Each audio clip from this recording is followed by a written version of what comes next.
बिस्मिल्लाहिर्रहमानिर्रहीम। अस्सलाम वालेकुम। A1 टीवी के साथ मैं हूं मुशर्रफ यासीन। सबसे पहले न्यूज़ हेडलाइंस।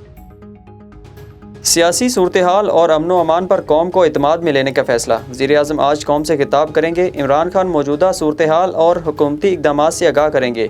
वज़ीर इत्तलात फवाद चौधरी के मुताबिक वज़ीर-ए-आज़म मुल्क की तारीख़ के सबसे बड़े रिलीफ पैकेज का ऐलान करेंगे। पाकिस्तान में अशिया की कीमतें खित्ते में सबसे कम हैं। वज़ीर इत्तलात का दावा। महंगाई की लहर की जिम्मेदार सिंध हुकूमत को करार दे दिया। इस्लामाबाद में डेंगू एक और मरीज़ की जान ले गया। वफाकी दारुल हुकूमत में डेंगू से अमवात की तादाद 15 हो गई। इस्लामाबाद में डेंगू के 98 नए मरीज़ रिपोर्ट हुए।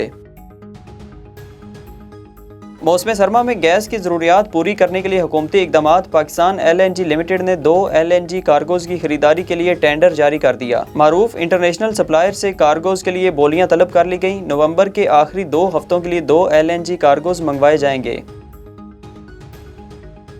पाकिस्तान T20 वर्ल्ड कप के सेमीफाइनल में पहुंच गया। नामीबिया को 45 रन से हरा दिया। ग्रीन शर्ट्स ने पहले बैटिंग करते हुए 189 रन बनाए। बाबर आजम ने 70, मोहम्मद रिजवान ने 79 रन स्कोर किए। नामीबिया की टीम जवाब में 144 रन बना सकी। शानदार बैटिंग पर Mohammad Rizwan man of the match करार पाए। पाकिस्तान ग्रुप 2 में 8 पॉइंट्स के साथ सरे फहरिस्त।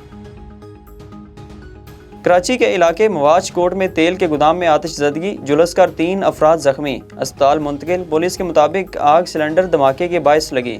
गोदाम में मौजूद गाड़ी और ट्रेलर मुकम्मल तौर पर जल गए। कोलंबिया में लैंड स्लाइडिंग से कई घर तोदे तले दब गए, 14 अफराद हलाक। खबर एजेंसी के मुताबिक लैंड स्लाइडिंग से हलाकतें मलामा शहर में हुई।